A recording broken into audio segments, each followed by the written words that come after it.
et Passepartout, on s'en va pour faire les fous, venez avec nous. On peut vous emmener aussi, il y aura Tico et ses amis, et c'est parti. Au plus profond de la mer, au centre de la terre, on va vous emmener plus loin. Voir les grottes et les poissons, voir ce qu'il y a au fond de l'horizon. Au plus profond de la mer, au centre de la terre, on va vous emmener, c'est clair. Voir la profondeur des mers, le centre de la terre. Ça ne faisait que 6 mois que nous étions rentrés de notre incroyable tour du monde en 80 jours. Alors, aucun d'entre nous n'imaginait qu'une nouvelle aventure nous attendait.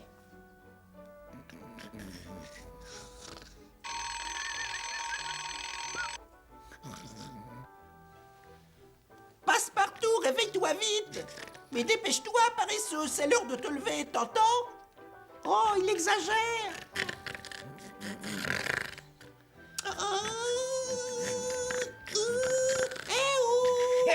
Oh, pourquoi tu hurles comme ça? Qu'est-ce qu'il y a? Il y a que je veux que tu regardes le réveil immédiatement. Mais pourquoi?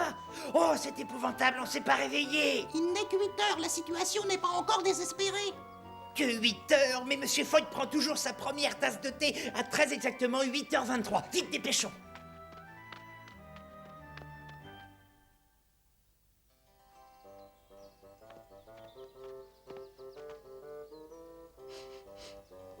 Ah, je vous souhaite le bonjour.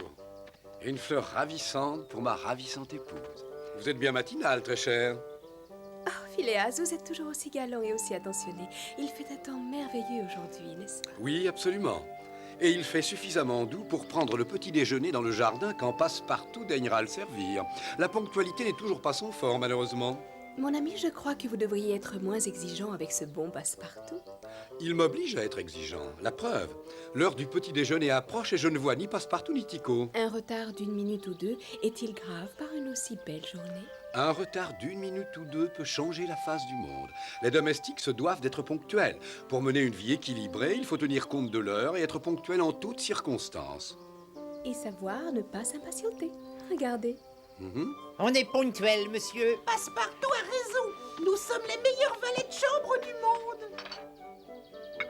Madame, voici votre thé préféré. Et voici du pain grillé comme vous l'aimez, avec votre marmelade préférée. Quelle magnifique journée, n'est-il pas, monsieur? Une journée idéale pour prendre le petit déjeuner dans le jardin. Et je ne me serais jamais pardonné de vous priver d'un tel plaisir. Je ne sais que trop l'importance que vous attachez à la ponctualité.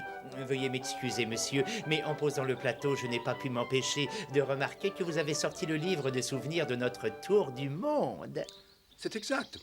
J'ai pris des notes sur ce qui nous est arrivé pendant ces 80 jours. Des notes sur toutes ces aventures fabuleuses. Oh, je m'en réjouis. Ce livre nous rafraîchira la mémoire si elle nous fait défaut. Voyons, Londres, Paris, Brindisi, Suez, que l'on a gagné en 7 jours, Bombay. C'est là que j'ai perdu mon chapeau melon. Et c'est là que nous nous sommes rencontrés. Si c'était à refaire, j'affronterais de nouveau tous ces dangers. Ça a été la meilleure partie de ce voyage. Je vous remercierai toujours de m'avoir sauvé la vie. Nous avons tous uni nos efforts pour vous sauver la vie. Je n'y serais jamais parvenu sans l'aide des autres. Personne parmi nous ne pourra oublier cette journée dans les profondeurs de la jungle indienne. La princesse Romy, devenue veuve, devait être offerte en sacrifice à la déesse Kali. Alors on décida de se porter à son secours et on réussit à la sauver in extremis. Ça, je peux vous dire qu'à cette occasion, tout ce que j'avais appris au cirque me fut fort utile.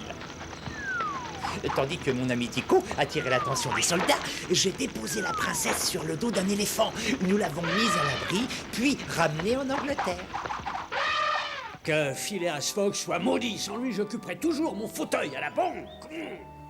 Phileas Fogg a gagné son pari tout à fait honorablement. Lord Guinness, je partage votre avis. Ah non, c'est pas mon jour de chance aujourd'hui. Vous avez pris de gros risques en faisant ce pari. C'est une question de point de vue.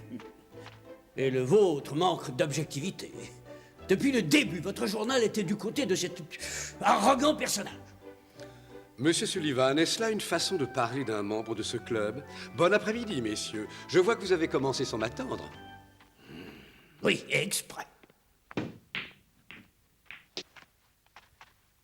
Votre boule. Merci bien. Fogg, auriez-vous la gentillesse de m'emmener à la bibliothèque? J'ai quelque chose d'intéressant à vous raconter sur un de mes amis qui est professeur de minéralogie.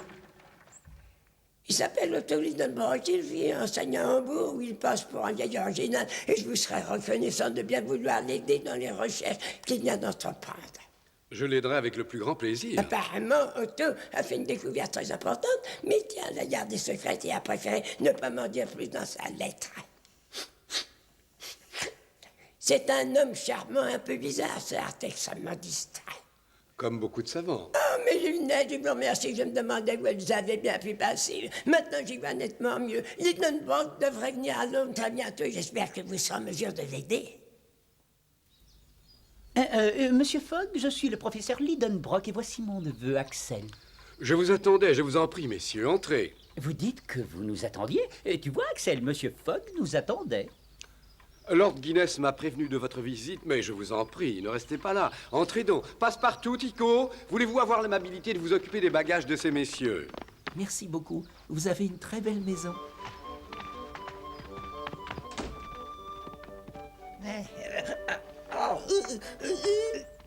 Professeur, je vous présente mon épouse, la princesse Romy. Princesse, acceptez les hommages d'un humble savant. Et voici Axel, le neveu du professeur. Madame, c'est un grand honneur pour moi. Excusez-moi, je suis navré de vous interrompre, mais monsieur veut-il que nous montions les bagages de ces messieurs dans leur chambre? Oui, passe-partout. Et par la même occasion, vous leur montrerez où elle se trouve.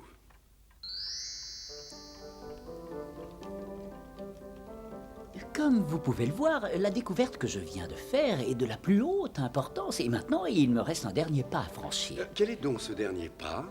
Un pas gigantesque qui va demander une bonne dose de courage. C'est fascinant, et j'avoue que j'aimerais en savoir davantage. Avez-vous déjà entendu parler d'Arne Sagmundsen? Vous voulez dire le célèbre alchimiste islandais du XVIe siècle? Ah bon, vous connaissez Sagmundsen? C'est extraordinaire, Lord Guinness avait raison, vous êtes la personne idéale pour m'accompagner dans mon expédition. Permettez-moi néanmoins de vous faire remarquer que bon nombre de savants affirment que Saknussemm n'est qu'un personnage légendaire. Baliverne que tout cela, je suis convaincu que cet alchimiste a été le propriétaire de ce livre ancien. Je l'ai trouvé en furetant dans une boutique. C'est un ouvrage admirable qui date du XIIe siècle. C'est très impressionnant. De quoi parle-t-il exactement? C'est la chronique des princes de Norvège qui régnèrent en Islande à l'époque. Mais dans ce livre, ce qui m'a fasciné par-dessus tout, c'est ce que j'ai trouvé dissimulé à l'intérieur. Auriez-vous une petite idée de ce que ça peut être? Pas à la moindre. Vous m'envoyez navré. Eh bien, j'ai trouvé ce parchemin. Tenez.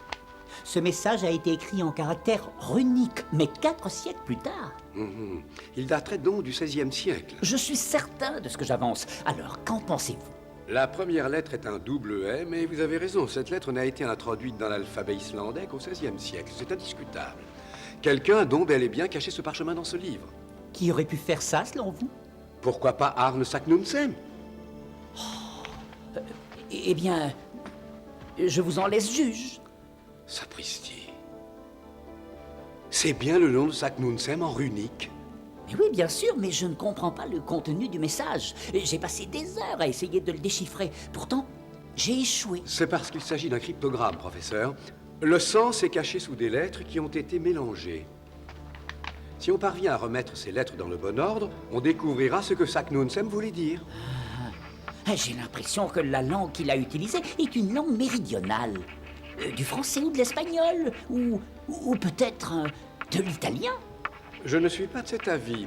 Les savants du XVIe siècle choisissaient souvent le latin pour écrire les messages importants. Mais celui-ci est composé de caractères runiques, c'est pourquoi je ne le comprends pas. Ah, le latin, je n'y avais pas pensé.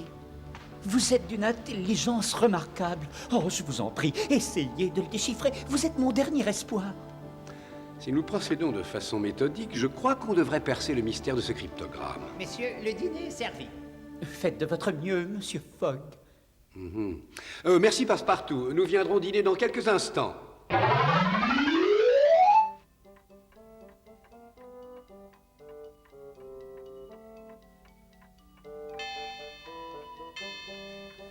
Il est 10 heures et ils ne sont toujours pas venus dîner. C'est une honte de gaspiller une aussi bonne soupe. Ça ne ressemble pas à mon oncle d'oublier un repas. Il a toujours de l'appétit. Peut-être a-t-il envie de maigrir et décider de jeûner ce soir. Monsieur Fogg n'est jamais en retard. Je suppose que le livre très ancien que lui a montré le professeur doit le tracasser. Je les ai entendus parler d'un message secret qu'ils aimeraient déchiffrer. Mon oncle m'a vaguement parlé d'un message sur un parchemin quand nous avons quitté Hambourg, mais il a refusé de m'en dire plus. Le professeur Lidenbrock pense que ce message codé a été caché dans ce livre par le grand voyageur Arne Saknussemm il y a plusieurs centaines d'années. Vous dites que c'était un grand voyageur? Sapristi, j'espère qu'on va pas devoir repartir. Votre oncle aurait-il des projets de voyage? Pas de voyage lointain en tout cas. Mon oncle ne s'intéresse qu'aux minéraux et à tout ce qui peut expliquer la formation de la Terre. Les roches sont sa grande passion. Et Axel, qu'est-ce que c'est cette chose qui rebondit? Je peux la voir de plus près peut-être et l'essayer? C'est un yo-yo boussole. Je joue avec quand j'ai besoin de me détendre. Tu vas voir, c'est très efficace. Un yo-yo boussole? Ça alors, c'est extraordinaire. Si j'avais eu ça quand j'étais au cirque, j'aurais fait un numéro sensationnel. Applaudissez Tico!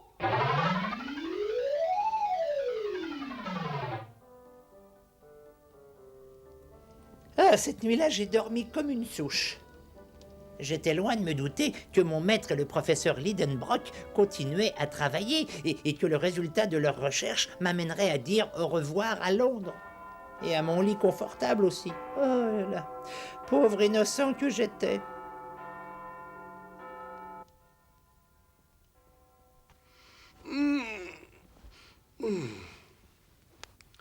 Il est 8h02 et je n'ai toujours pas découvert le code. Oui, qu'est-ce que c'est? Bonjour, monsieur. Je me suis dit que vous aimeriez vous raser ici. Après tout, si un homme ne peut pas se raser dans son bureau, où pourra-t-il le faire? Merci, tu as une excellente idée. Tu es le meilleur des valets de chambre. Merci, monsieur. Et moi, alors, je compte pas. Bien sûr que si, Passepartout est le meilleur avec toi.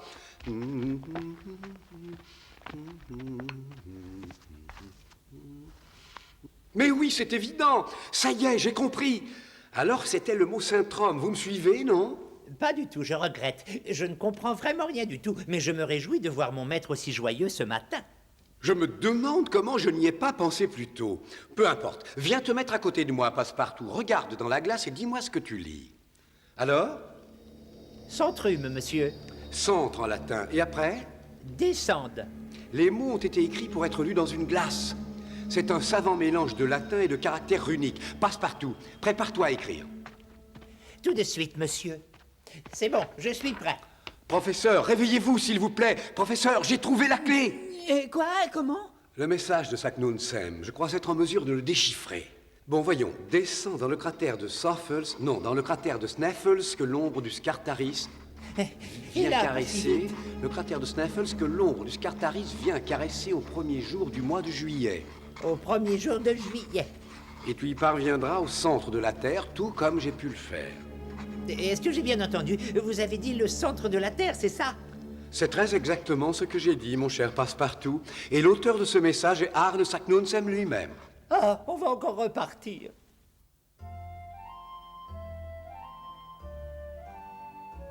Bonjour. Bonjour, cher monsieur. Monsieur Fogg, quel plaisir de vous voir ici. Quel grand plaisir de vous revoir ici.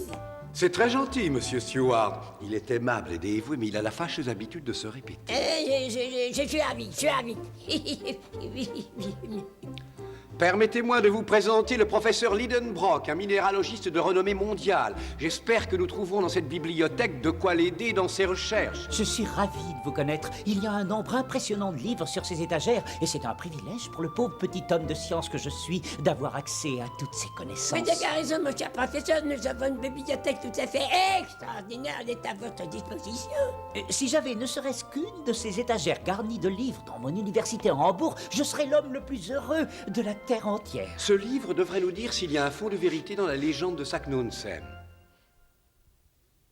Mon cher ami, il n'y a rien dans ce livre qui prouve que M. Saknussemm ait réellement existé. Pourtant, il est clair qu'il a existé. C'est un érudit islandais qui a vécu au XVIe siècle et qui était de surcroît un alchimiste célèbre et respecté. À en juger par le parchemin, il était également un grand voyageur, mais nous n'avons aucune preuve. Et dois-je en conclure que vous avez des doutes sur son existence? Non, je n'ai pas le moindre doute. Néanmoins, comme ce livre ne mentionne même pas son nom, j'ai bien peur que nous soyons dans une impasse et je le déplore. Je suis très déçu. Monsieur Fogg, Oui? peut-être que ce livre va-t-il vous aider. Il est tellement simple que je l'avais oublié. Je l'avais complètement oublié. Qu'en dites-vous? Nous sera-t-il d'une quelconque utilité? Il est ancien, très ancien. Je crois avoir trouvé quelque chose. Écoutez. Écoutez ce qui est écrit dans ce livre. Arne Saknussemm a été accusé de sorcellerie par les autorités religieuses de son époque. Arne Saknussemm. Ouvrez! Ouvrez tout de suite ou nous défonçons cette porte! Nous avons des preuves contre vous! Vous ne pourrez pas nous échapper! Je vais cacher ce parchemin dans ce livre et espérer qu'un jour quelqu'un le trouvera et le déchiffrera. Tant pis pour vous, Saknussemm, on va défoncer la porte. Allez-y, d'une heure, quoi! Et voilà. Ça y est. Puisse un savant le trouver.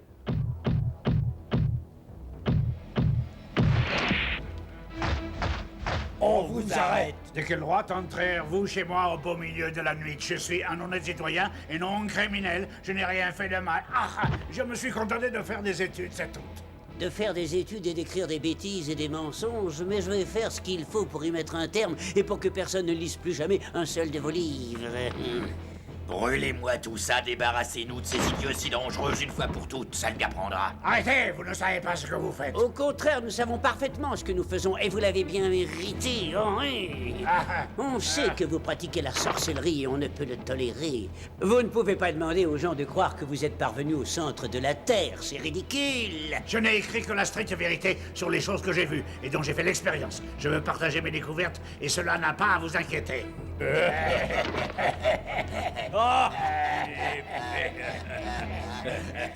Je vous répète que je suis allé au centre et je ne fais que raconter ce que j'ai vu de mes yeux. Ça sera fort utile aux hommes de science à venir. Taisez-vous, espèce de sorcier, sinon on vous brûlera en même temps que vos livres. Oh non, pas celui-là. Si on se rafraîchissait...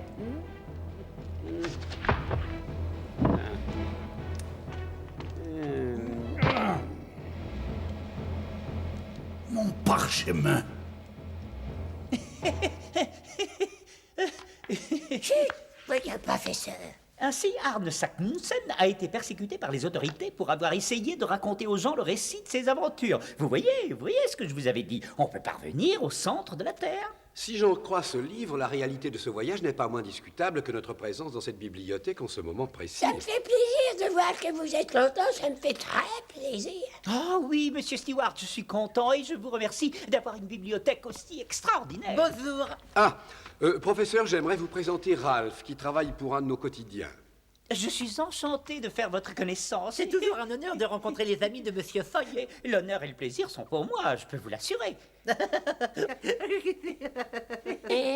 Le professeur est absolument ravi aujourd'hui parce qu'il vient de découvrir quelque chose de très important. Je dirais plutôt que c'est d'une importance capitale et j'ajouterais que cette découverte risque de bouleverser toutes les données de la science moderne. Nos recherches nous ont amenés à croire qu'il y a plus de 3 siècles, un alchimiste islandais du nom de Saknussemm a voyagé au centre de la Terre. Oh, vraiment? Et nous pouvons enfin en apporter la preuve. Excusez-moi, messieurs, mais un voyage au centre de la Terre, c'est absurde. Et nous devons savoir pourquoi il a commencé son voyage en partant du mont Sneffels. Une fois que nous le saurons, nous suivrons son itinéraire. Le mont Sneffels, vous voulez dire celui qui est en Islande? Oui, c'est exact. C'est un volcan qui garde son secret depuis plus de 3 siècles. Mais on pourra obtenir quelques renseignements sur lui au club. Voulez-vous m'accompagner? Alors là, je suis sidéré.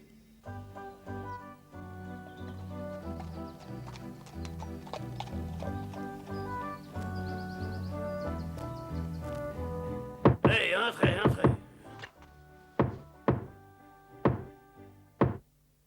Vous êtes sûr ou quoi? J'ai dit entrez, alors cessez de me casser les oreilles en martelant cette maudite porte.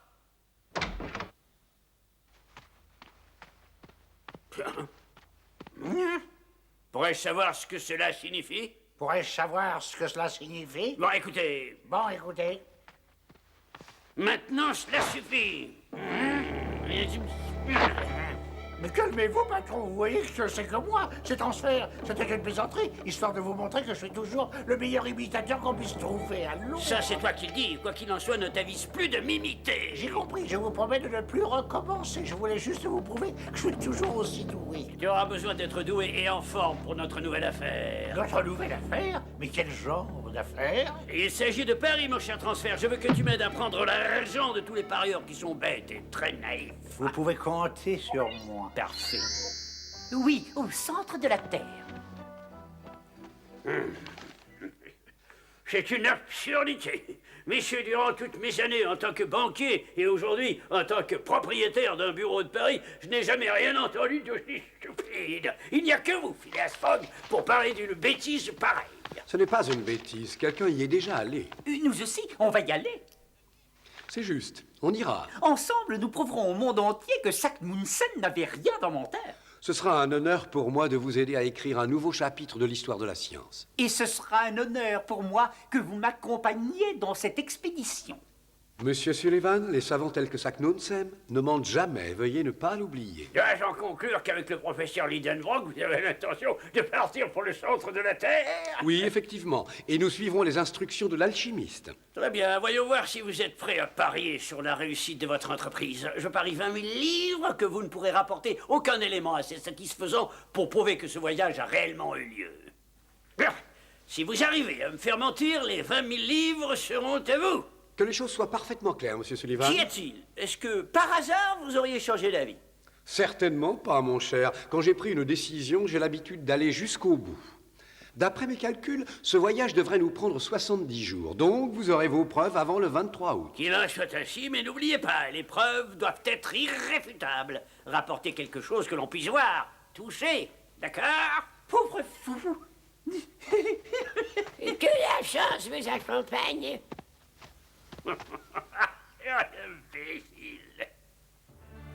Et une fois de plus, nous avons quitté Londres pour entreprendre un dangereux voyage. Et il nous a fallu prendre plusieurs trains et bateaux pour atteindre l'Islande et le mont Sneffels. Une véritable expédition. Depuis le début, j'avais eu un mauvais pressentiment et je me demandais si nous reviendrions tous sains et saufs de cette aventure. Enfin, ça vous le saurez si vous êtes fidèles au rendez-vous pour les prochains épisodes.